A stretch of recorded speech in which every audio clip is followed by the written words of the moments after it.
नमस्ते मित्रों, सभी को जय श्री राम। आज हम जानेंगे हिंदुस्तान में ही हिंदुओं के साथ इतना परायापन जो कल्पना से बाहर है। कुछ समय से देश के समान नागरिकता संहिता की चर्चा बार बार हो रही है, लेकिन वह आगे नहीं बढ़ पा रहा है। इसी तरह हिंदू मंदिरों को सरकारी कब्जे से मुक्त कराने की मांग भी अनसुनी पड़ी हुई है। छोटे मोटे संगठन और एक्टिविस्ट धर्मांतरण के विरुद्ध कानून बनाने की भी मांग कर रहे हैं। भोजन उद्योग में हालत मांस का दबाव बढ़ाने की संगठन गतिविधियों के विरुद्ध भी असंतोष बढ़ा है। शिक्षा अधिकार कानून में हिंदू विरोधी पक्षपात पर भी काफ़ी उद्वेलना है। आखिर इन मांगों पर सत्ताधारियों का क्या रुख है? समान नागरिक संहिता की चाह तो मूल संविधान में ही था, लेकिन शासकों ने शुरू से इसे उपेक्षित किया। समान नागरिकता संहिता को अनुच्छेद 44 के रूप में संविधान के भाग 4 में राज्य के नीति निर्देशन तत्व में डाल दिया था। अगर इसे भाग 3 मूलभूत अधिकारों में डाल दिया जाता तो तस्वीर ही और होती। समान नागरिकता संहिता को कई बार सुप्रीम कोर्ट के द्वारा पूछने पर भी कार्रवाई नहीं की गई। समान नागरिक संहिता की मांग केवल हिंदू धर्म से जुड़ा मुद्दा नहीं, बल्कि ये तो सेकुलर मांग है। यह मांग तो सेकुलरवादियों को करनी चाहिए थी। धर्मांतरण रोकना भी कानूनी प्रतिबंध का विषय नहीं है। धर्मांतरण कराने में मिशनरी रणनीति और कटिबद्धता ऐसी है कि चीन जैसे कठोर शासन भी महज कानून में इसे रोकने में विफल रहा है।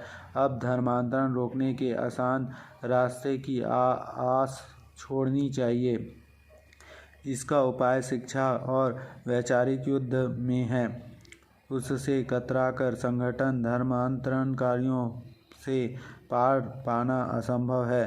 धर्म के नाम पर राष्ट्र का बंटवारा हुआ तो भारत हिंदू राष्ट्र होना चाहिए, जबकि इससे विपरीत है कि हिंदुओं को और दूसरे समुदाय जैसे बराबर अधिकार भी नहीं मिल रहे हैं। दुर्भाग्यवश अधिकांश लोगों को इसकी चेतना नहीं।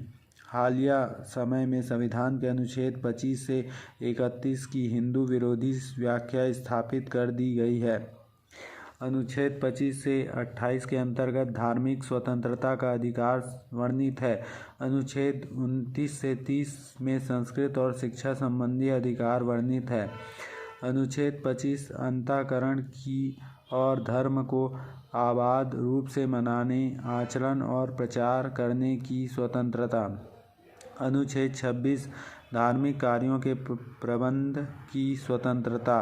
अनुच्छेद 27 किसी विशिष्ट धर्म की अभिवृद्धि के लिए करों की संदाय के बराबर में स्वतंत्रता। अनुच्छेद 28 कुल शिक्षा संस्थाओं में धार्मिक शिक्षा या धार्मिक उपासना में उपस्थित होने के बारे में स्वतंत्रता। अनुच्छेद 29 अल्पसंख्यक वर्गों के हितों का संरक्षण। अनुच्छेद 30 शिक्षा संस्थाओं की स्थापना और प्रशासन करने का अल्पसंख्यक वर्गों का अधिकार। अनुच्छेद 31 से संपदाओं आदि के अर्जन के लिए आबंधन करने वाली विधियों की व्याकृति।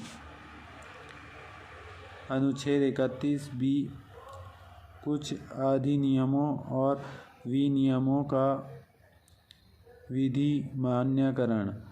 अनुच्छेद 31 सी कुछ निर्देशक तत्वों को प्रभावित करने वाली विधियों की व्यावृत्ति।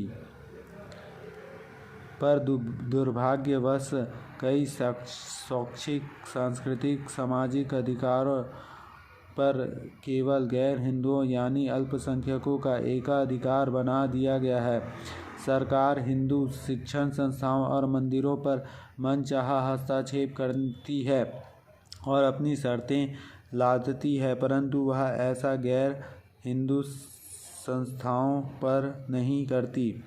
इसी तरह अल्पसंख्यकों का संवैधानिक उपचार पाने का दोहरा अधिकार है जो हिंदुओं को नहीं है। हिंदू केवल नागरिक रूप से में न्यायालय में कुछ मांग रखते हैं, जबकि अन्य नागरिक और अल्पसंख्यक दोनों रूपों में संवैधानिक अधिकार रखते हैं। ऐसा अधेर दुनिया के किसी लोकतंत्र में नहीं है कि अल्पसंख्यक को ऐसे विशेषाधिकार हो जो बहुसंख्यक को ना मिले। यह हमारे संविधान निर्माताओं की कल्पना बिल्कुल नहीं थी। सत्य तो यह था कि 1970 के आसपास कांग्रेस कम्युनिस्टी दुर्भिसंधि और हिंदू संगठन के निद्रामग्न होने से संविधान के अनुच्छेद 25 से 31 को मनमाना अर्थ दिया जाने लगा।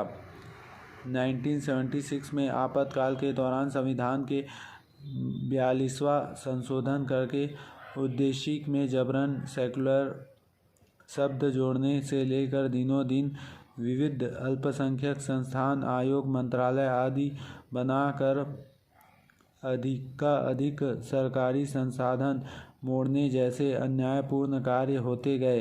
विडंबना यह है कि इसमें कुछ कार्य स्वयं हिंदूवादी कहलाने वाले नेता ने किए। वे केवल सत्ता, कार्यालय, भवन, खुशी आदि की चाह में रहे। नीतियों में होते परिवर्तन की दूरगामी मार पर उन्होंने ध्यान नहीं दिया। इसके विपरीत कम्युनिस्टों ने शिक्षा संस्कृति की धारा पर कब्जा करने की कोशिश की, क्योंकि सामाजिक बदलाव का मूल स्रोत वही होता है। इसलिए सत्ता पर काबिज हुए बिना भी कम्युनिस्टों ने देश की शिक्षा संस्कृति पर वर्चस्व बनाया और हिंदू ज्ञान परंपरा को बेदखल कर दिया। आज हिंदू धर्म समाज डूबता जहाज समझा जाने लगा, जिससे निकलकर ही जान बचाई जा सकती है। इन सच्चाइयों की अनदेखी कर अनेक हिंदूवादी खुद अपनी वाहवाही करते हैं, किंतु हालिया दशकों में भारत में ही हिंदू धर्म का चित्रण जातिवाद, उत्पीड़क, दकियानुस आदि जैसे प्रचलित हुआ है। यही विदेशी में प्रतिध्वनित हुआ। किसी पार्टी की सत्ता बनने में इससे अंतर नहीं पड़ा। यह विविध घटनाओं से देख सकते हैं। अयोध्या में राम जन्मभूमि के लिए सदियों पुराने सहज हिंदू संघर्ष की जितनी बदनामी पिछले 3 दशकों में हुई है, वह पूरे इतिहास में कभी नहीं मिलती। सदैव दूसरों के दोष देना और अपनी भूल ना देखना बचकापना है। यह ईसाई और इस्लामिक दबादब बढ़ाने में अनेक नेताओं का समर्पण और दूरदृष्टि भी कारण है। उन्होंने कुर्सी के लिए अपने धर्म समाज के मूल हितों से कभी समझौता नहीं किया। यह ना समझना आत्म प्रवचन है।